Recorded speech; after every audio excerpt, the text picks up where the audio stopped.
Om Sarvamangala Mangalye Shive Sarvartha Sadhike Sharanye Trambake Gauri Narayani Namostute Srishti Sthiti Vinashana Shakti Bhute Sanatani Gunashraye Gunamaye Narayani Namostute Sharanagata Dinata Paritrana Parayane Sarvasyati Hare Devi Narayani Namostute.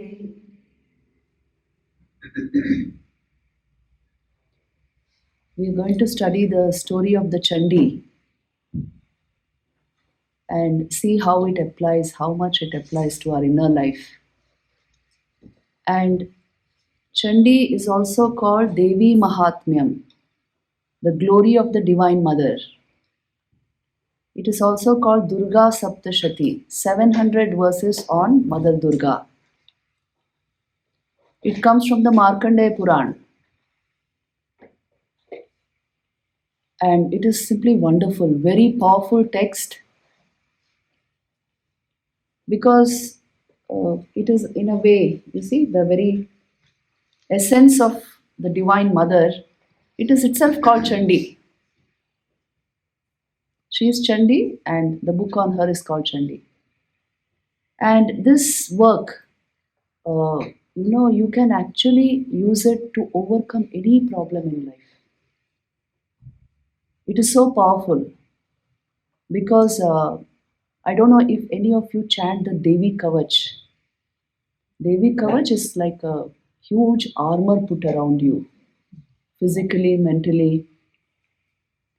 If it is done with devotion and concentration, Devi Kavach will protect you under any circumstance. It is used even to remove pain. I told you, Mother she gives both bhukti and mukti, bhoga and apavarga. So just chanting of Chandi will ensure good health, removal of pain and negativities of the mind, various negative states of the mind, depression, and it will bring all good fortune, health, wealth,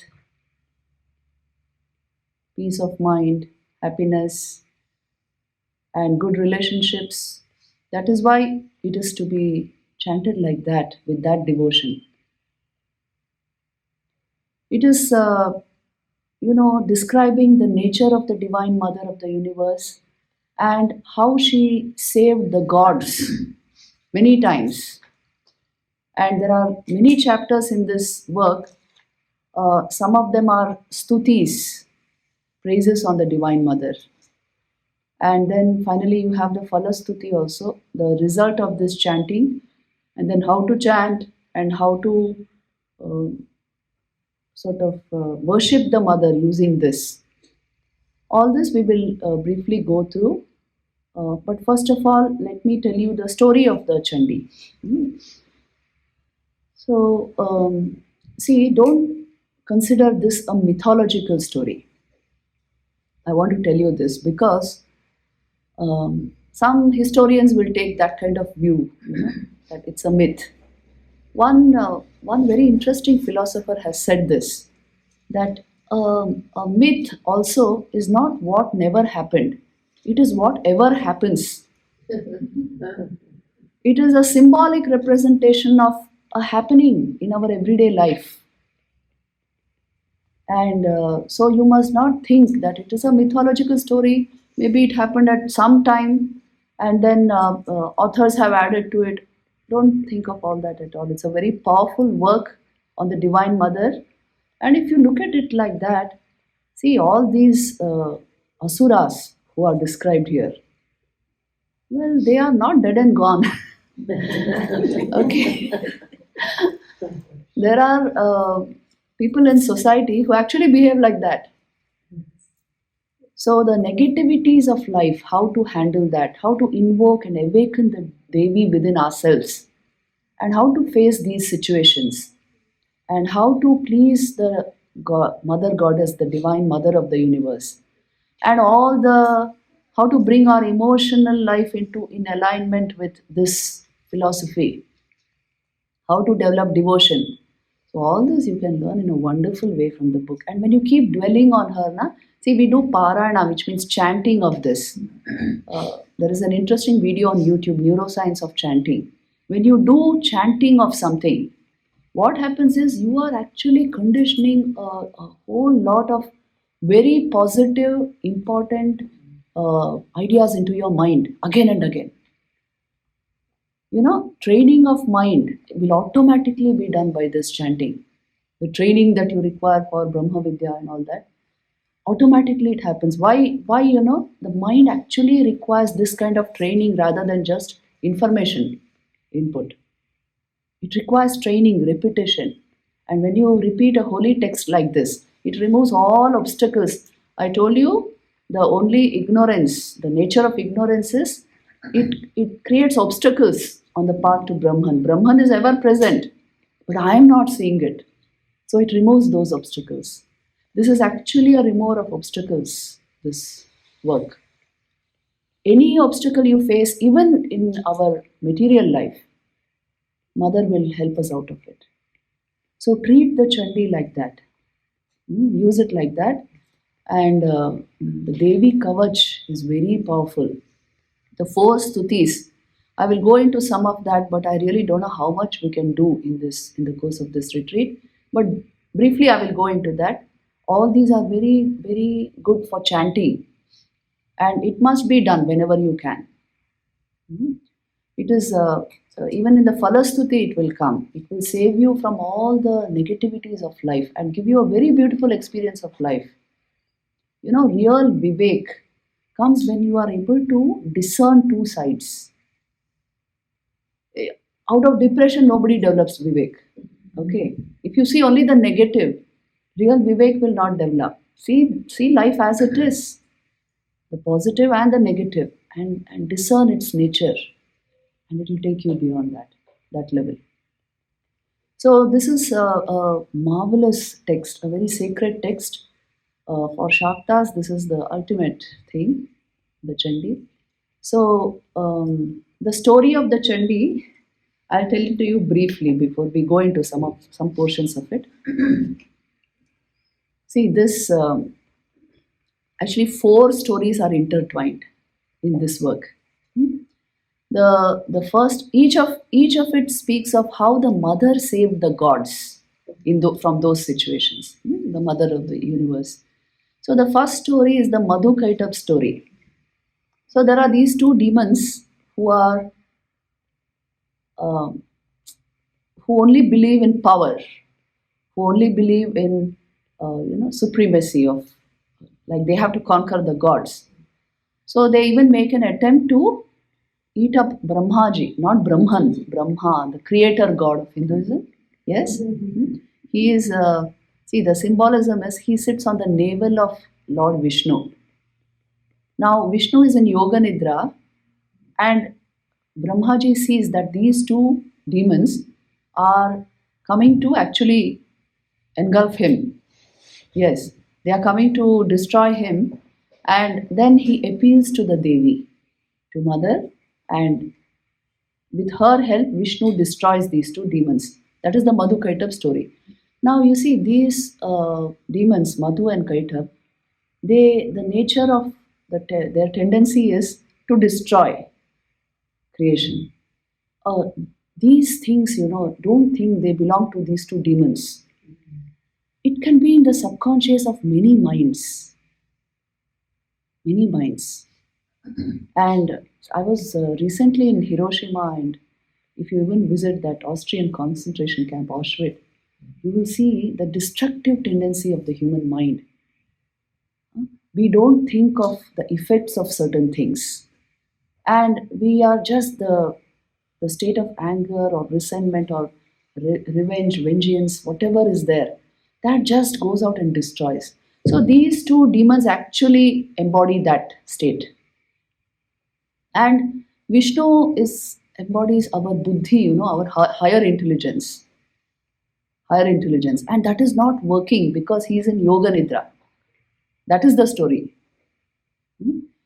These these asuras also embody the common passions. Yes, our silly emotions.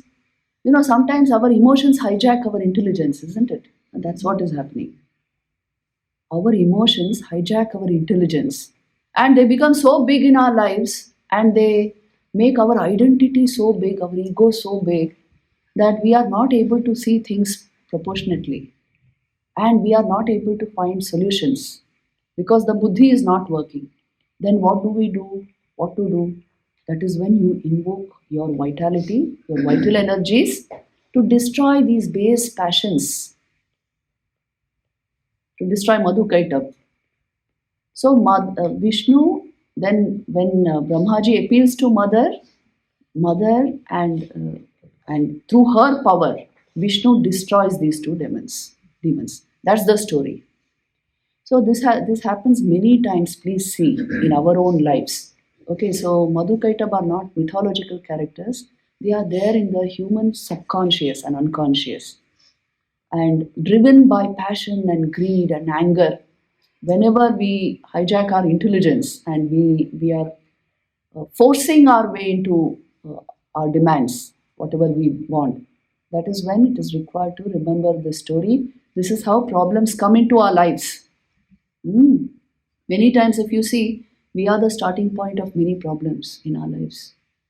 The lack of self control can create very ugly situations, isn't it? Mm. So that is why then you awaken your buddhi, you awaken your vitality, bring the whole system under control, and then take the right decision. That is the story of Madhukaita. So it starts like with this kind of thing. But the actual story of Chandi, how do we know about the nature of the Divine Mother? Hmm? It begins like this. There is a king called Surat, and he is wanting to. What happens is his kingdom is usurped by his own courtiers and ministers. And yes, they seize his kingdom, and now he's on the street. And he knows very well how dreadful they are, how dangerous they are. So he takes the nimitta, he says, I want to go hunting, and escapes into the forest. And he finds himself very dejected due to this, because his own ministers, his courtiers have duped him, done all this to him. So now he is with a very negative state of mind, depressed state of mind. He's suffering from existential angst. He goes deep into the forest, and there he finds a hermitage, he finds an ashram. Now, this is the ashram of the Muni called Medha Rishi. The ashram is very tranquil, the Rishi is illumined, but the king has no peace of mind because he's constantly thinking of the kingdom and how he was driven out. Okay, how compulsively he had to take decisions because of their actions. All this he's sitting and thinking there, and he's terribly depressed. Then the cast is very beautiful. Another third character comes in there. His name is Samadhi, and he's a merchant, but he is suffering something similar to what the king is suffering. His family has duped him. His sons have usurped his wealth. His wife has gone after the wealth and not serving him. She has also duped him. So now he is utterly frustrated with life. And he has also come into the forest searching for peace of mind. So he also arrives in that ashram. And these two, the king and this merchant, who are in a similar state, they approach this rishi and tell him that, see, life is to be respected, worshipped everywhere, but life has turned against us. And this is the situation of our life just now. We are not able to overcome it. What is the cause for this suffering? It just doesn't go from the mind. The mind is lamenting and crying. What is the cause for this? And how are we to overcome this completely? And then the Rishi says, you know, uh, there is one way out of suffering. There is one way out of suffering. If you worship the divine mother of the universe, the Devi, uh, the source of this creation, she will remove you from your suffering. Then they at once ask, who is this Devi? How do we know her? Then he says, she is Mahamaya, she is Mahavidya, she is the primordial cause of creation, preservation, and destruction. When she is the cosmic cause, can't she solve your little problems? And she is such, she can remove your problems in a second. She can also create problems for you. She's Mahamoha also. And she can delude. She's a great deluder. Jnani api chetansi devi bhagavati hi sa baladakrishya mohaya mahamaya prayachati. She can even delude the great jnanis. That is her power. That's why she is Mahamaya. So she is the one who directs the course of human life, and she is the one who can lift you from your problems. The human will, human thought, human emotion, everything is nothing before her. She can change it in a second. So just learn the means to please her, to worship her, know her, and you will overcome your problems. Then they tell him, so now you tell us about Mahamaya. What is her nature? Where is she? How does she save the worlds and the gods from all negativity? And thus begins the story of the Durga Saptashati. So here now the first story is this Madhukaita Vad. I told you there are 4 stories. Now Madhu and Kaitaba are these silly demons who only believe in power and glory, and they want to conquer the gods, and so they attack Brahma, the creator god. And Brahma, Vishnu at that time was in Yoga Nidra. It's a state of consciousness, so he was not aware of the external world. But then Brahmaji appeals to the Devi. So there's that very beautiful hymn, Tvam Swaha, Tvam Swadha, coming there. That's the appeal to the Divine Mother. Oh Mother, awaken and come and save me. And then with her help, Vishnu destroys Madhu and Kaitab. And this Madhu and Kaitab, as I told you, they embody all the negativities of the human being. Now, in this story, the mother is awakened, sort of. Brahmaji calls forth. And the hymn is so beautiful. Okay, I'll go into the hymn first. Let me finish this story, because then you will understand where these hymns come. So in this story, like this, there are portions where it is complete stuti of Durga. What is her nature, how she is, and how she embodies all the mantras of sacrifice, the mantras of the Vedas, and yet at the same time she is a mother of the entire creation, comes to us as mother, the blissful one, and yet she is Saumya Saumya Tarashesha Saumya Brihaspati Sundar. She is the fiercest of the fierce and the sweetest of the sweet. She is the mother of all creation. To her children, she is benign, she is sweet. And to the asuras, she is really fierce. So like this, beautiful descriptions of the Devi are there throughout the text. There are 4 such stutis which we pick from these chapters, which I will be telling you towards the end. Now, what happens is, this is the first story, Madhukaitab story in the Chandi. The second story is the story of Mahishasur. And he is another idiot who only believes he should conquer the gods and conquer all the 3 worlds and rule over the 3 worlds. See, this power-hungry outlook. And we don't, in human psychology it is there. There are different ways of exercising this inner hunger. Some people believe they should conquer lands. And they have done it in the past. History is full of different kinds of conquests. But the Sattvic type will believe, I must first bring this system under control. Isn't it? That is the real conquest, isn't it? So now these asuras always believed they should vanquish the gods and rule over the heavens and the earth and all the worlds, and they only glorify this kind of a conquest. So he is full of, you know, anger and envy and pride and totally not respectful of anything in life. That's the nature of Mahishasur. So obviously he has to be killed. He has to be destroyed. Now, when he vanquishes the devas out of heaven, they all come and meet Brahma, the creator god, and he comes to Vishnu and Shiva, and there's a meeting of all the gods.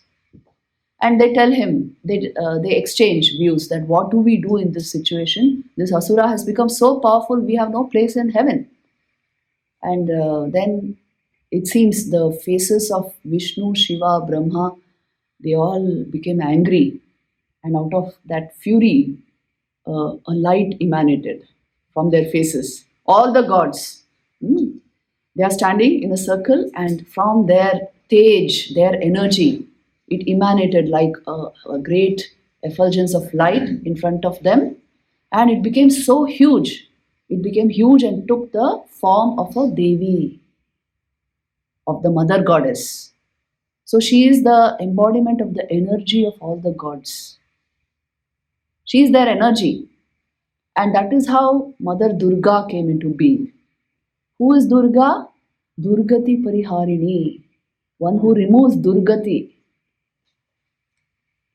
who removes the negative, the wicked in life, the afflictions of life. She is Durga. So this is how it is pictured, the Devi form, and each god gave a kind of duplicate of his own weapon to the Devi. Lord Shiva gives his trident, Vishnu gives his Sudarshan Chakra. Yeah. So each god gave his weapon, and so now the Devi, she is very beautiful in appearance, and she is the mother of all creation. That intense illumined bhav on her face, and she is sitting on a lion, and that lion is none but Lord Shiva, her Vahan. He takes her across all those places where she will defeat now the demons. And she has 1,000 arms in which there are weapons from all the gods. This is Mother Durga's picture. And now she fills the skies, that huge form, luminous, effulgent. And then she rolls through the skies and goes to where Mahishasur is in his palace. He has usurped all the places of the gods, the kings on earth. Everything is his. So where he was, she goes there, and she starts laughing, Mother. And this idiot who was in his palace, he looks out of his window and he says, "Oh, only a woman. I thought somebody had come." Because when he defeated the gods, and before that he had asked boons from Brahma, he had asked for he should never be killed by a man. Because he never thought of women. After all, what can they do? That was his idea. So that's why when the Devi came, he just, he said, "Oh, after all, it's a woman. What can she do?" But then Mother started laughing. And then he comes out, and then she says, "Battle with me, come." The battle begins. Now, if you read the Chandi, actually, a lot of description of this gory battle is there. How Mother destroyed the Asuras.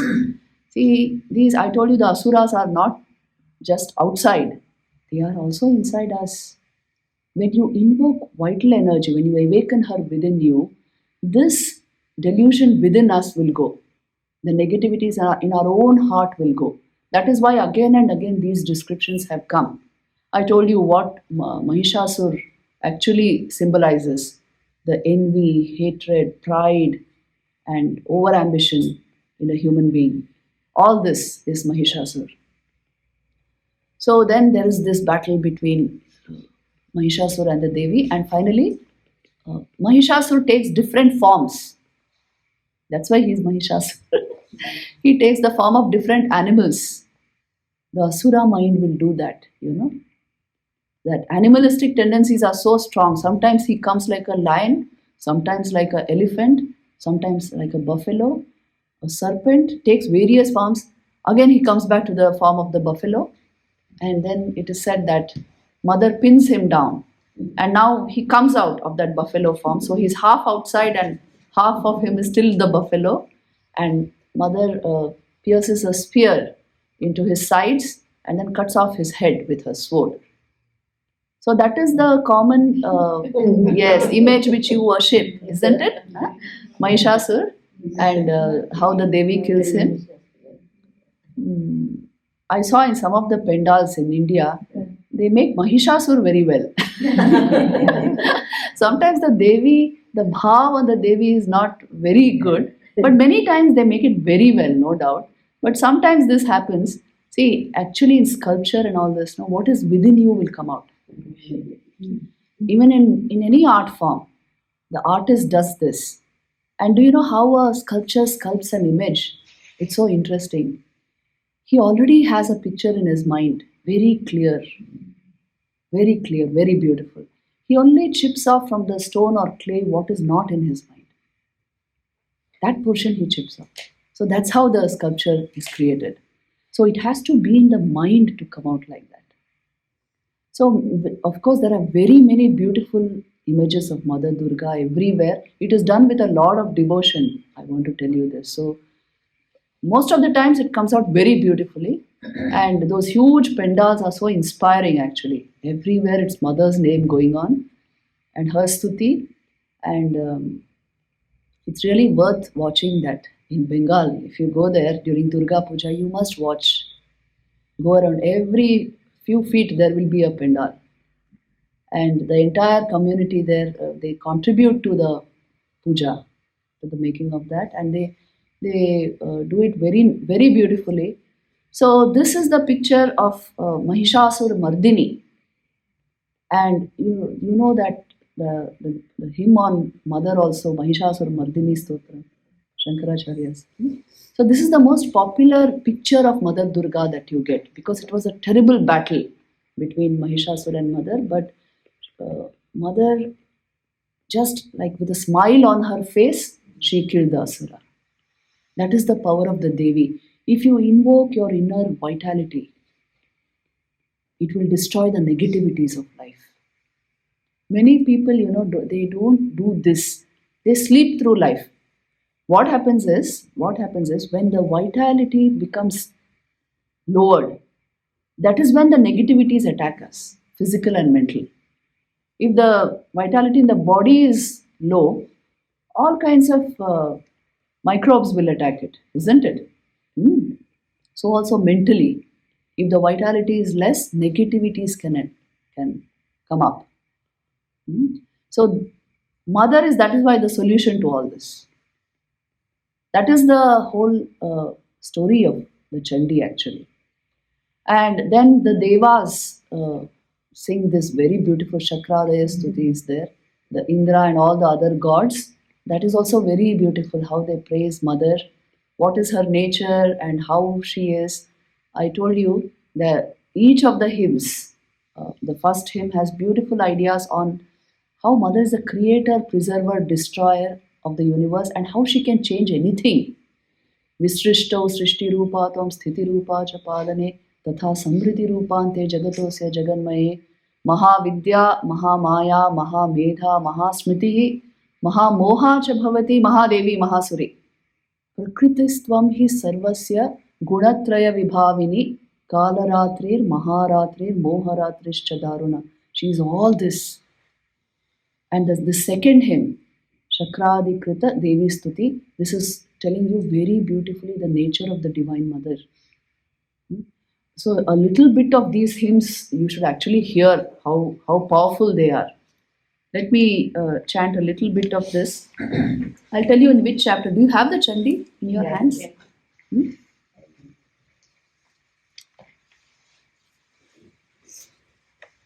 See, you go to Chaturthodhyay, the fourth chapter, Atha Chaturthodhyaya Rishi Ruvacha, that Shakradi Stuti, this is Shakradaya Suragana.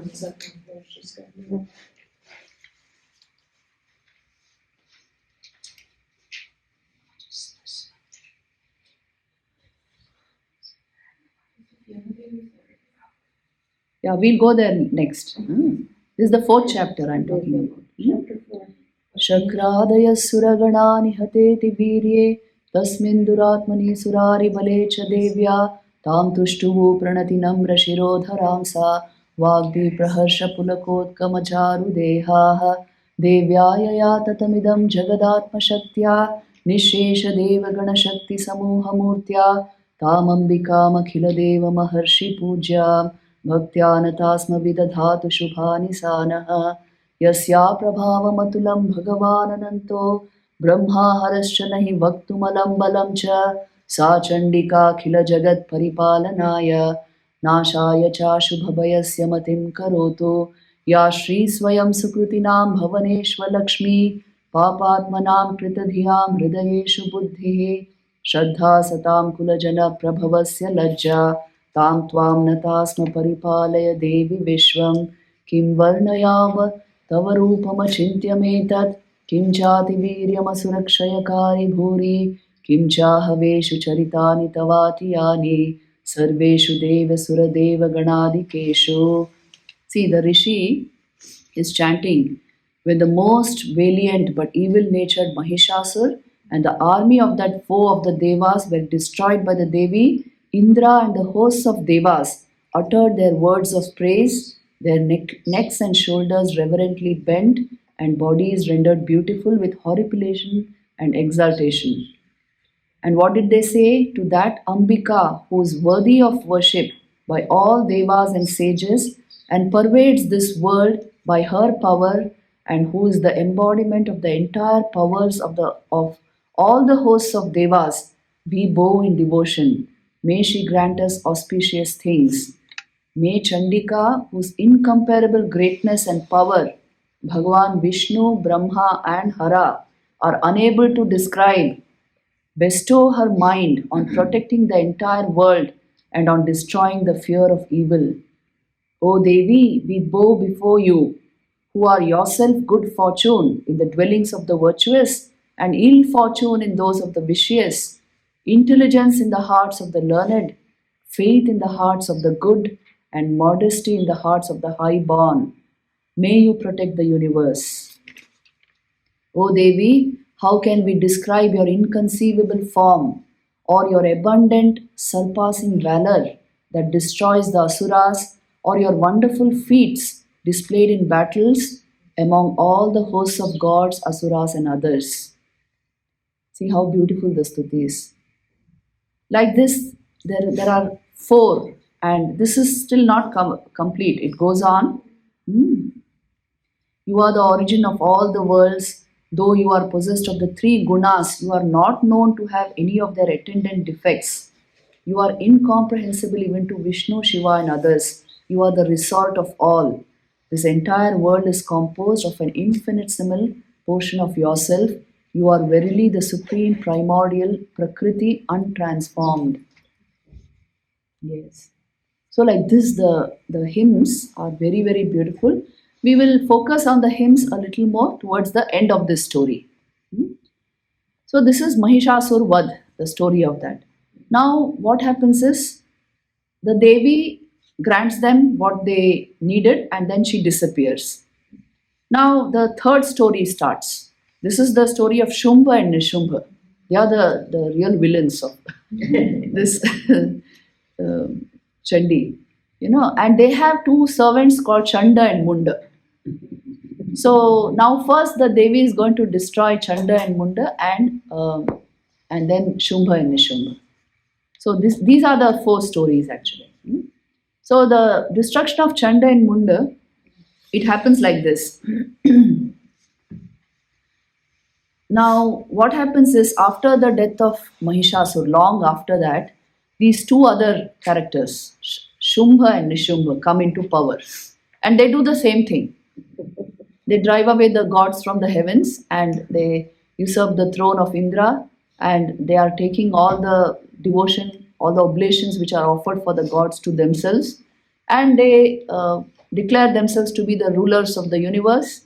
And now they want all powers and all wealth in the universe, and just they are asuras, given to base passions, drinks, and always in tamas, and this kind of people, Shumbha and Nishum. And now these are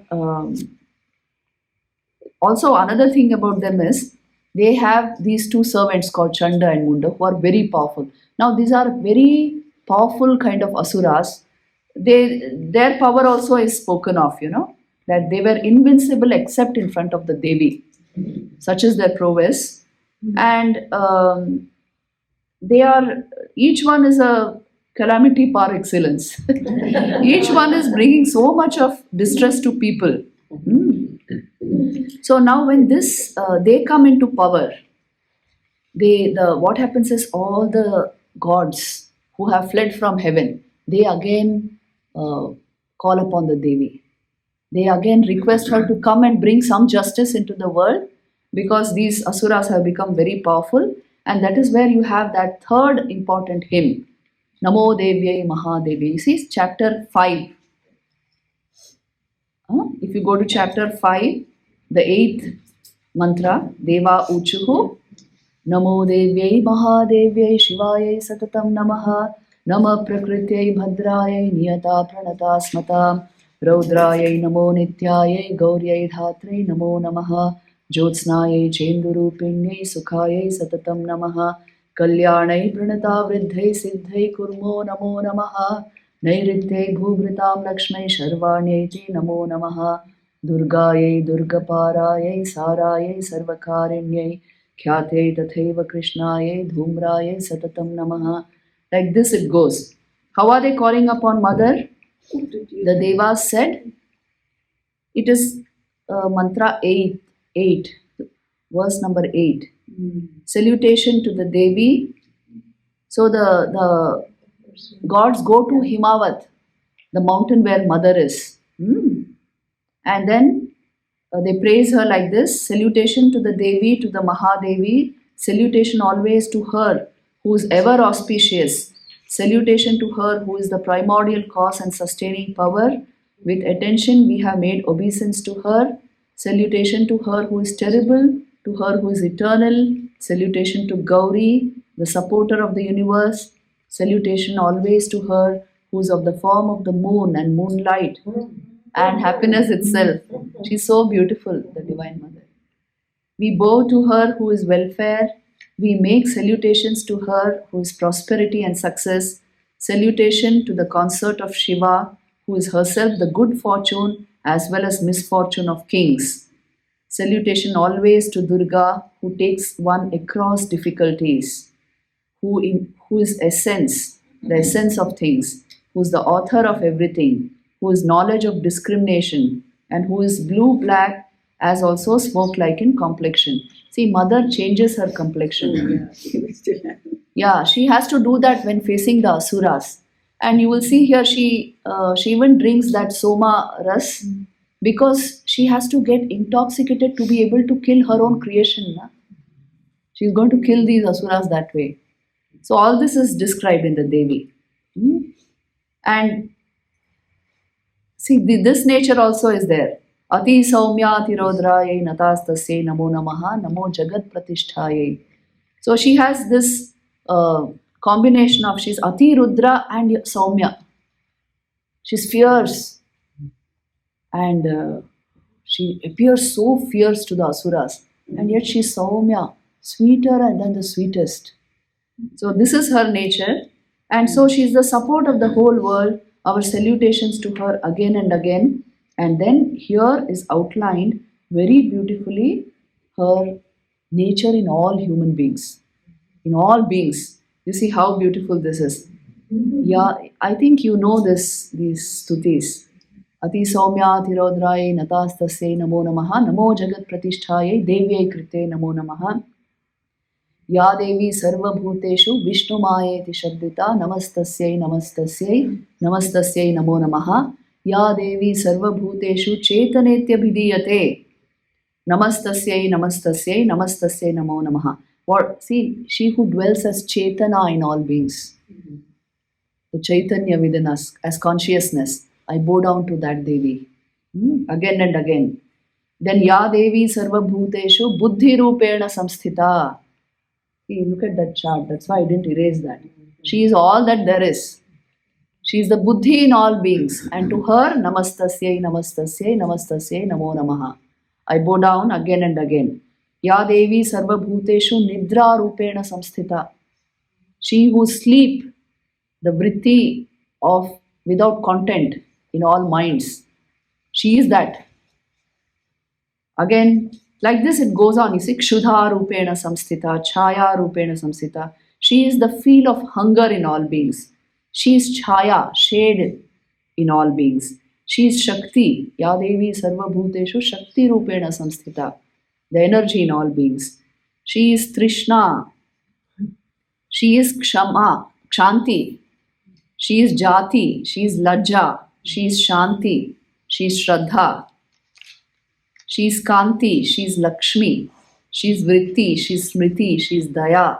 She is Tushti. She is Matra Rupena Samsthita. Ya Devi Sarvabhuteshu Matra Rupena Samsthita also. And she is Bhranti also. Error.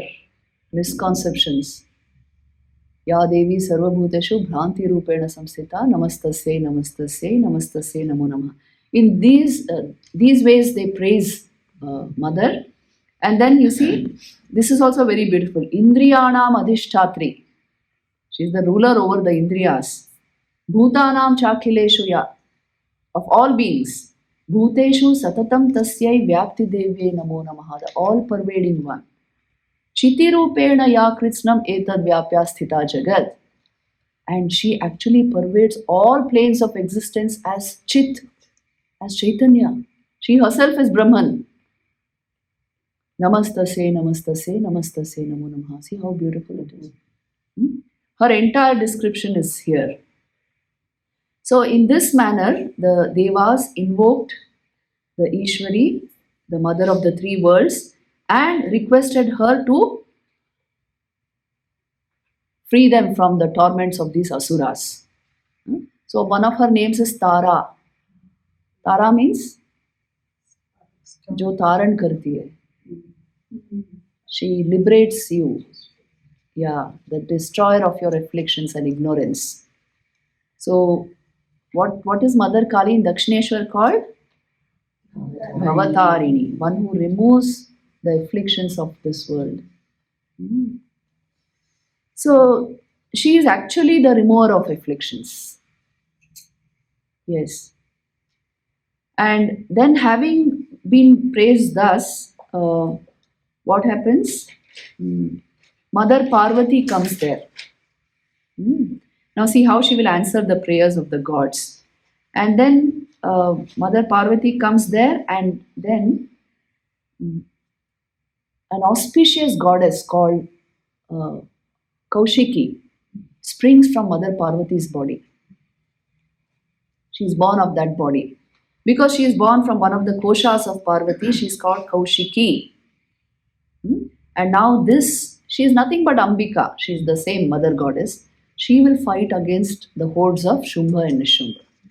But this Shumbha and Nishumbha are, the story goes like this. Now Parvati is, when Mother Kaushiki comes out of Parvati's body, she is now in the Himalayas. She is sitting there, and this Mother Kaushiki has a surpassingly charming form. This is how it is described. And now these asuras, Chanda and Munda, who are servants of Shumbha and Nishum, they happen to see her there. And then they go and report to Shumbha, who is their master. And they tell him that you have all the good things of this world. Everything you have conquered, you are the lord of the three worlds. But this very charming woman is there. You should possess her also. The best things of the world should belong to you. See what idiots. She's the mother of the three worlds, and So anyway, they are telling all this to him, and this Shumba is anyway full of passion, full of lust and anger and greed. And so then he says, okay, go and bring her. Huh? But first um, he sends another asura. Okay, Shumba sends the great asura Sugriv. His name is Sugriv, to the Devi. And like in the case of Mahishasura also, the asura whom Mahishasura first sent to fight with the Devi was called Dhumralochan, whose eyes are like smoke, that means. So here it is Sugriv.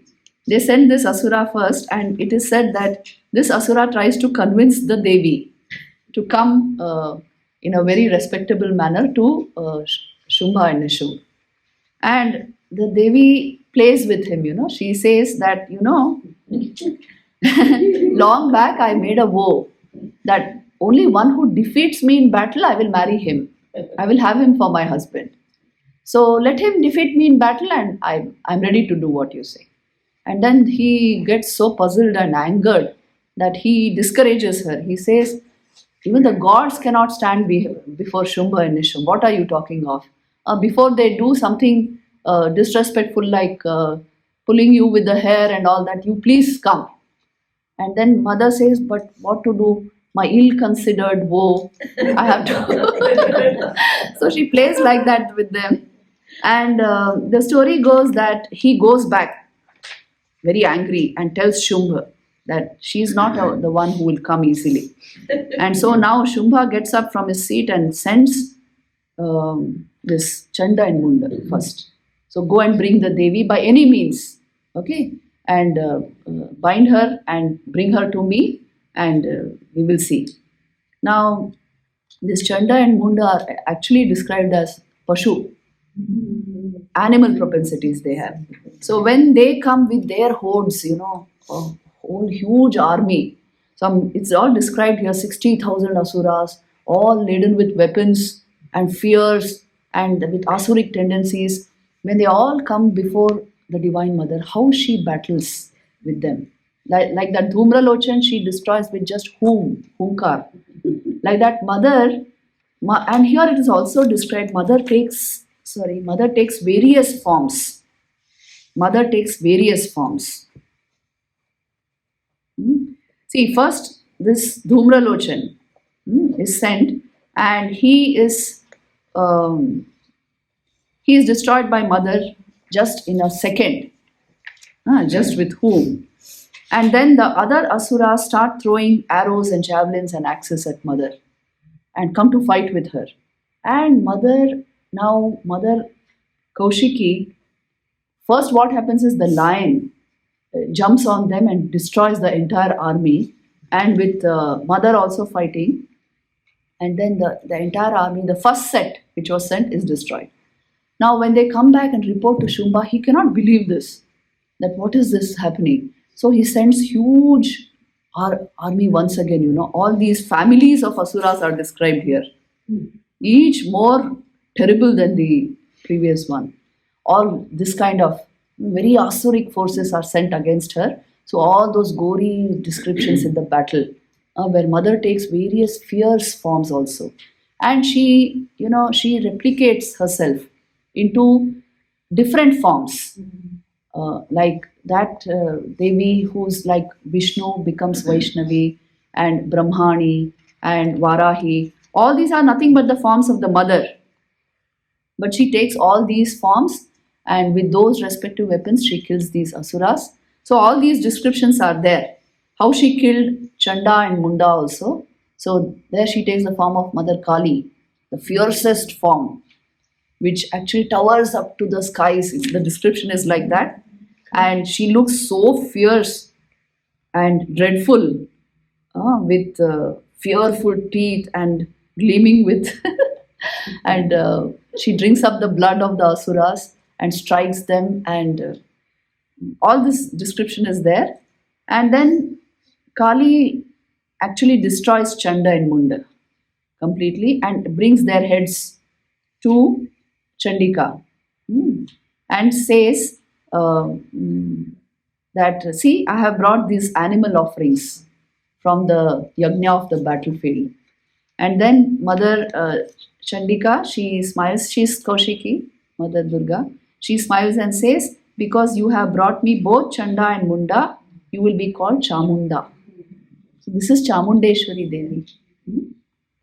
Is the fierce form of the mother, but she is fierce to the Asura forces.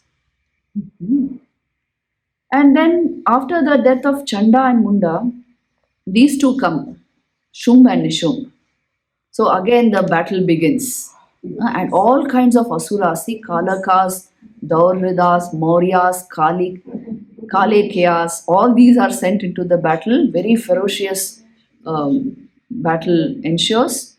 And what happens is, again, Mother Kali comes in. See, Mother Ambika only is Kali. Durga only is Kali. That's another form of her. But it's a very fierce, terrible form. She takes that form and again she attacks the enemies, all the enemies of the Devas. And then there's another strange Asura here called Raktabij. Yeah. Even a drop of whose blood falling on the ground will result in another Raktabij Asura. So, actually speaking this, they compare this with our unending stream of worrisome thoughts and anxieties, each leading to another Asura, another stream of thoughts. So she destroys even this in the form of Kali, because Kali laps up all the blood which falls. And then Mother is able to kill this Raktabija, and then she destroys both Shumb and then his Shumb and Nishumb, both. They are brothers actually. And she destroys both in these kind of fierce battles. All the descriptions are here, you can go through it. And Mother takes the form of, as I told you, Maheshwari, Varahi, Brahmani, Narasimhi. She takes all these forms. And she destroys Shumbha. So when Nishumbha comes there, he says, oh, you employed so many people to work for you. And she says, Ekaivaham Jagatyatra Dvitiya Kamama Pra. They are all my forms. All forms of Devi. If you go to India now, you will find each temple a different name being used. Like in Jyotirlings also, in the forms of Shiva also. It is all the same Devi in her various aspects. So it is given different names, each aspect. So this is how she destroys the entire armies of Shumb, Nishumb and also those Asuras. And finally she stands victorious. All the descriptions are very nice. You can see them. How the lion also helps in the battle.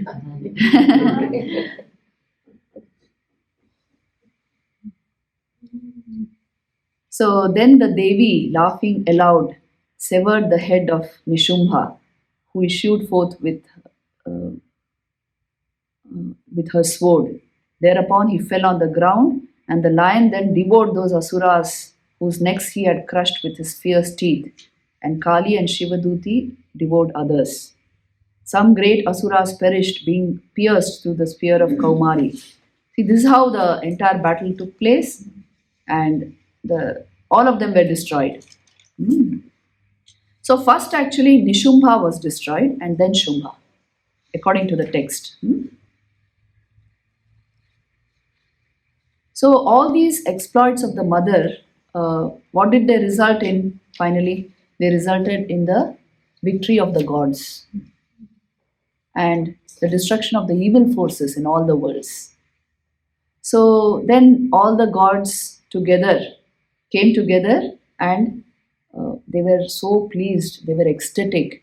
And then they sing to Mother, O Devi, Devi Prapannati Hare Prasida, Prasida Matar Jagato Khilasya, Prasida Vishweshwari Pahi Vishwam, Tvamishwari Devi Characharasya, Adhara Bhuta Jagatas Tvameka, Mahiswarupena Yatasthitasi, Apam Swarupa Sthitaya Tvayeta, Apyayate Kritsna Malangya Virye. Tvam Vaishnavi Shaktiranantavirya Vishwasya Bijam Paramasi Maya Sammohitam Devi Samastametat Tvam Vai Prasanna Bhuvi Mukti Hetu Vidya samasta stava devi bheda striya samasta sakala jagatsu tvayekaya puritamambayaitat kate stuti stavya paraparoktihi. See how they are praising her. O Devi, you who remove the sufferings of your suppliants, be gracious, be propitious, O Mother of the whole world. Be gracious, O Mother of the universe. Protect the universe. You are, O Devi, the ruler of all that is moving and unmoving. You are the sole substratum of the world because you subsist in the form of the earth. By you who exist in the shape of water, all this universe is gratified, O Devi of inviolable valor. You are the power of Vishnu and have endless valor. You are the primeval Maya, which is the source of the universe. By you, all this universe has become thrown into an illusion, O Devi. If you become gracious, you become the cause of final emancipation in this world. All lores are your aspects, O Devi. So are all women in the world endowed with various attributes. By you alone, the Mother, this world is filled. What praise can there be for you, who are of the nature of primary and secondary expression regarding objects worthy of praise? Which means we have no words to praise you. You are beyond everything. So like this hymn goes. It's very beautiful, and this is the last stuti of the devas. So this is how Mother destroyed all the evil forces and brought about peace in the three worlds. And the gods had to ask her, yes, her to come into the battlefield and save them. And that is why she is the destroyer of evil. She is the remover of afflictions at all levels. So if the Chandi is used like this, using the stuti of the Mother, the afflictions in our lives will definitely go. This is how the Chandi is approached, and you try it and see. See, in many forms of medicine, one of the important aspects of alternative medicine is somewhere to give the patient the faith that in himself he is whole, he is not in pain. Somewhere to give him that faith that not that he is pain free. So by doing all this chant, that faith comes into the mind. And because she is the pran shakti in us, if you chant with the faith that she will remove the pain, she will actually do it. You can imagine the light of Mother in that area wherever you are feeling pain and chant the Devi Kavach or these stutis. You will see gradually the pain goes because your mind has been removed from that and it is in something very pristine, very pure. So it helps you overcome pain. So like this, in many ways, this work of on the Mother, it is used to bring joy and peace, and even in families where there are disruptions and relationships which are not working, if this is chanted, miraculously things fall in place. Don't ask how. This is the power of the Divine Mother. Our mental life and physical life is entirely under her. So if we can approach her like a child and like how they say about Thakur, he took the kingdom of heaven by violence. Like that, if you can approach her like that, force your demands on her, she will do the needful. She is like that because a mother always responds. Please remember, Mother will always respond. That is why this is a Jagrata Devi. She is living goddess. And that's the beauty of Shakti worship. Whether anybody responds or not, a mother will always respond. So the whole thing is you appeal to her in that way using this text. Especially Devi Kavach and all, no, you must learn the chanting. And these 4 hymns, at least this much. And during those auspicious days, you can do this. Any time of the year, you can do it. In a very pure way, you have to handle it. And you will see it will remove obstacles in your life, definitely. This and Lalita Sahasranam, both. They are texts meant for that. And to give you the higher devotion to the divine and to bring you into knowledge and bhakti. Mm. So mother satisfies everything. And that is why these texts are very powerful. Let us hope we are able to use them like that. The story goes that after hearing these exploits of the Divine Mother, both that King Surat and Samadhi, the merchant, they were overwhelmed with devotion for the Divine Mother. And then the Rishi teaches them how to worship the Divine Mother.